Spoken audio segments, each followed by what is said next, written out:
The modeling industry is arguably one of the most well-known yet misunderstood out of the possible job options that a person has. Unlike most jobs, where the qualifications needed to perform can be learnt through a university degree or trained on site, modeling is unique because the qualifications needed are predetermined at birth. Well, that's not actually true nowadays because there are more opportunities than ever past the glamour of Victoria's Secret and New York Fashion Week. Last year, I caught up with George Bastoli, the founder of Royalle Modeling, who are a Sydney-based agency, to ask about conventional and unconventional looks in the industry and how much of the job is actually teachable versus predetermined by one's looks. What drew me to his agency in particular is that a lot of his models are of different heights, some from 5'6" to 6 and over, and the faces are of different looks and ethnicities. In the interview, the first question I asked him was what I would presume that most people would want to know: is there such thing as a conventional versus an unconventional look? So your first question, is there a conventional look for modeling? To a degree there is. So the market will always have its, I guess, kind of flavor of the time, so to speak. The main principle of, I guess, modeling is being symmetrical, so that's always been a consistent. George does confirm what we had already suspected, with certain flavor of the month looks being featured over others. Symmetry is unsurprisingly very important because our brain tends to filter out minor asymmetries when we look in the mirror, but the camera captures your face as it is. Other people will not mentally process out your facial asymmetries because they don't have the same level of exposure to your face as you do. We touched on this concept in our episode on why you look better in the mirror. To dig deeper into George's collection of faces, I asked what he looks for in his models when recruiting. I think what we do well is that because I recruit based on, I look at the person, I don't just look at their look. Like for me, the ratio of look to personality to professionalism, it's a lot more balanced than traditional agencies. So traditional agencies are very rigid with their recruitment process. It's like, these are the dimension requirements, you have to have this. And then in terms of the diversity component, because their roster is a certain percentage diverse, if that person fits their diversity criteria, then they make it in. George emphasized that work ethic is important, but I wanted to truly understand where he draws the line on looks versus work ethic when making a selection. In this hypothetical scenario, I asked him whether he would disqualify someone if they didn't meet the aesthetic requirements at all, but had the work ethic to perform. Absolutely, because you've got to remember that this is a space that is predominantly based on judgment. It'd be stupid of me to say, like any look can make it look. So certain looks won't make the cut, and that's just the same with anything. It's like some people don't qualify to be a doctor because they don't have a steady hand, or a surgeon or something like that. So that's just life. But in terms of how flexible we are with look versus, I guess, the personal attributes, looks aren't the primary criteria for us. It's more about how willing and dedicated they are to be successful. To further elaborate on that answer, I asked him what this cutoff threshold is in physical terms. I think it's important to understand the different elements of modeling. So, for example, for runway, height is very important because a lot of the designers, especially when they produce their samples, they showcase them based on a very specific set of dimensions. So in that regard, dimensions are, integral. Whereas, something in the field of, let's say, TV or imagery, height isn't necessarily the primary criteria. It's more about, are you photogenic? Do you have experience in front of a camera? Are you diverse? And obviously, as a canvas, as a model, are we able to create you into the identity that we want to portray as a brand? Before we continue, spare a moment for today's video sponsor, Skillshare. You may know that the Coos brand has been working on an upcoming beauty podcast. It's a new type of format that I'm personally not too familiar with, And that's where Skillshare has saved me hours of learning with their Improve Your Interview Skills by Duncan Kerber. It gave a lot of technical guidelines on recording over the web, interview lengths, and the types of questions to ask, which are things that you would only discover through trial and error on your own. Maybe you're not looking to start a podcast, that's understandable. Skillshare is an online learning community with thousands of classes for creative and technical outlets, a lot of which applies to the type of inquisitive people who watch our videos. A personal, non-work related favorite of mine is Digital 80s Design by James White, which uses Adobe Illustrator to create 80s futurist posters. With the growing popularity around NFTs, being a digital creator has never been more profitable, so catch the trend while you can by learning the skills first at Skillshare. Their videos are ad-free and seamless, the user experience is straightforward, and their range of classes is diverse without sacrificing on depth.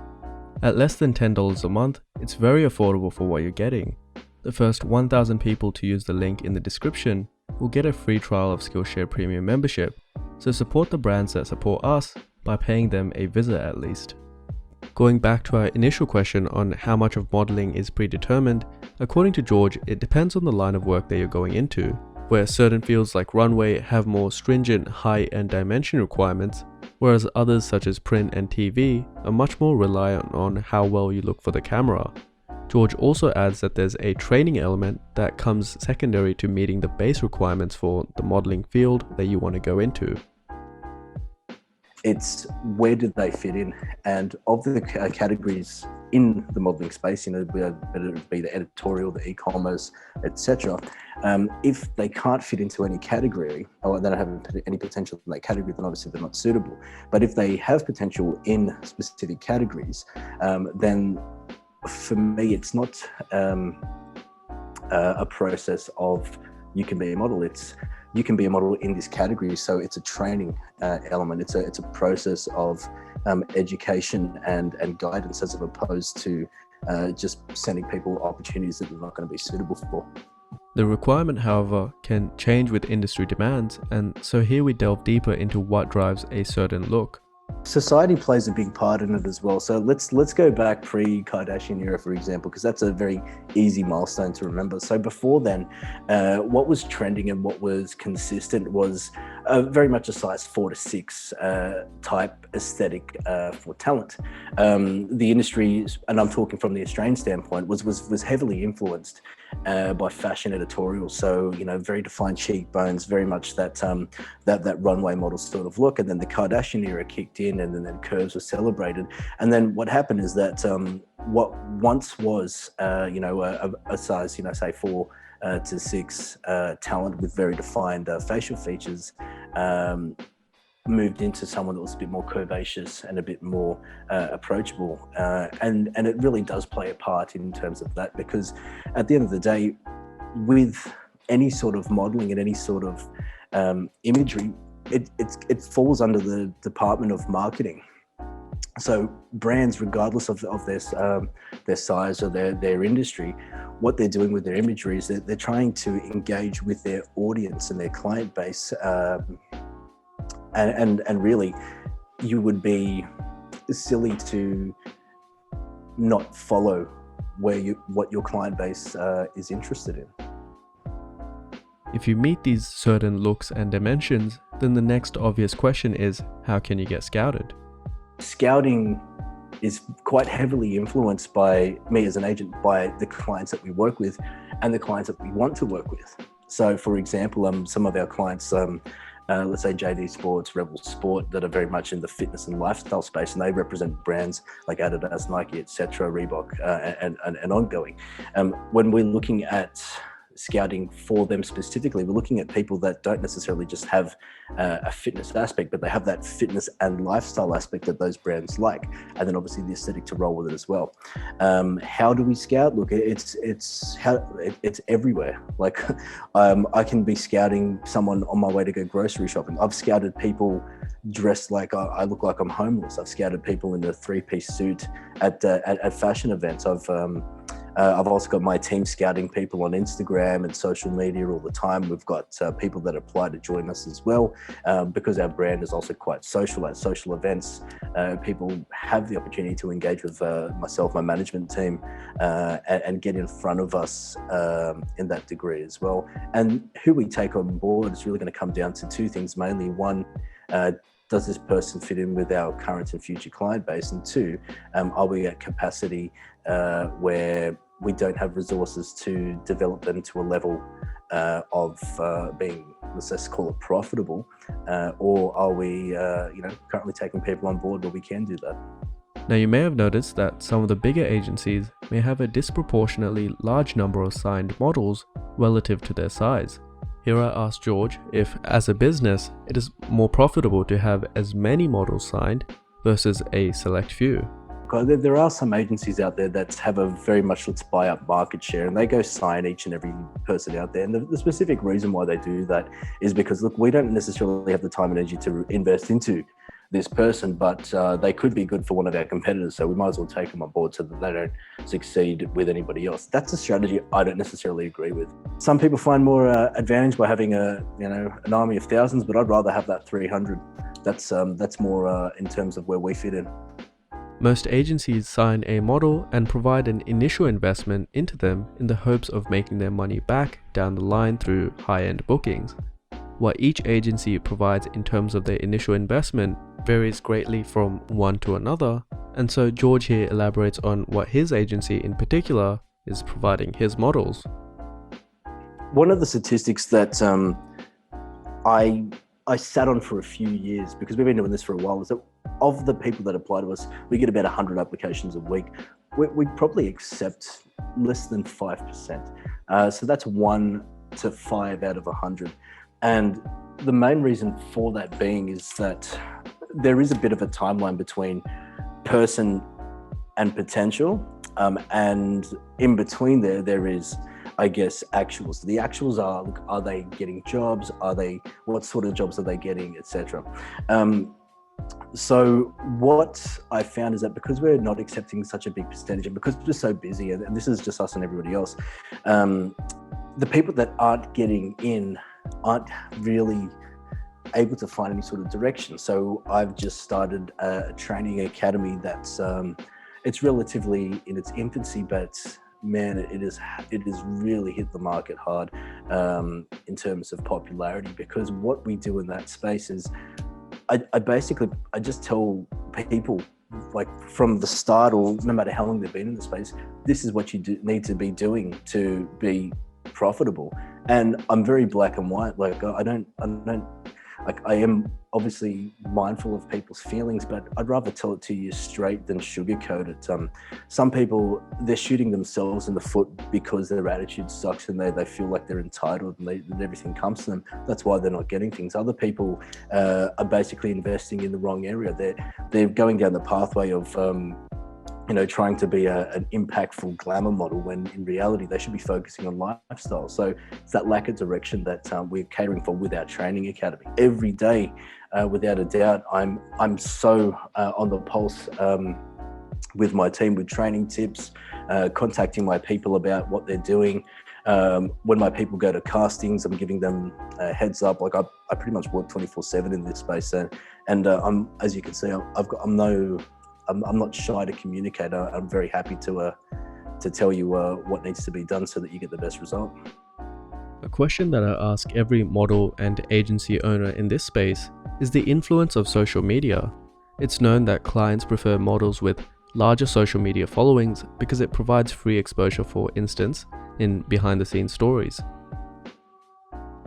Does social media play an impact on the people that we select? To an extent. For example, if we find somebody that has potential and we need to invest in them with training and development time, resources, etc., and we know that there's going to be a bit of time before they are, commercial ready, what we look at is what potential value are we going to get out of the time that we're investing in them. If they have a very low social media following and they are going to be part of our team, that the pro of that is that we know that They may not be on any of our competitors' radars, so that's a great thing. The con of that also means that their level of impact and influence is also quite slim. The pros, and this is what happened when it first came out, was that brands saw that this person had a network of, let's say 500,000, 1 million people that if they use them in a campaign, they'd have access to. It's correct to an extent, okay? That's when the demographics, etc., all come into place. The other part of influencer marketing as well is that the influencer themselves, their level of engagement is really going to come down to their ability to, as a personal brand, engage with their audience through their type of media. So for example, if a person shoots photos in a very specific way on their phone and they sit back and they have it very high up, etc., it doesn't necessarily make them a good model. It makes them a good influencer. When these people are coming into a photo shoot environment, it's a very different environment. When you're working with photographers, you're not working with the same sort of person. Every photographer is a different sort of artist with a different sort of style, different sort of camera, different sort of lenses, different sort of use of lighting, different level of angles and backgrounds and elements of focus as well. So the modeling space and the social media space has a bit of a misconception, because to be a good model, in our space, you've got to have a lot of camera time. You've got to be in front of a range of different photographers, and you've got to have done your time in that space. And you've also got to understand that, hey, if you're doing an e-com shoot, you're doing a plain wall, basic poses sort of thing, and it's all about the clothes. But if you're doing a campaign shoot, that might be a bit more involved, a bit more artistic, and that might require a different element of posing for you. Influencers don't necessarily know that unless they are model influencers, people that are in the modeling space doing photo shoots and also are able to do the influencer side of things. And with that, we concluded our interview. It seems that there is a larger market for models than what most people understand. The industry can be hard to get into if you have your eyes set on walking fashion shows and partying with celebrities. But as George emphasized throughout the interview, there are many other avenues and fields such as e-commerce, print, editorial, and lifestyle that have much less stringent requirements. He and many other agencies like his feature a diverse portfolio of faces, and in terms of aesthetics, there wasn't much in particular to elaborate on other than just having the look. What the look is depends on the time period and what clients want. However, having a diligent attitude towards the work, being there on time, updating your portfolio regularly, and treating jobs, both big and small, with equal respect goes much further than just relying on your looks. Although looks are important, and George did mention symmetry as being the core tenet, which is unfortunately one of the hardest things to correct later on, as it's dependent on dentofacial growth during adolescence. I'd like to give a big thanks to George Bastoli and Royalle Modeling for coming on to speak about the industry. And as always, if you'd like to get your facial aesthetic assessed, then you can order an aesthetics report over at the Coos website.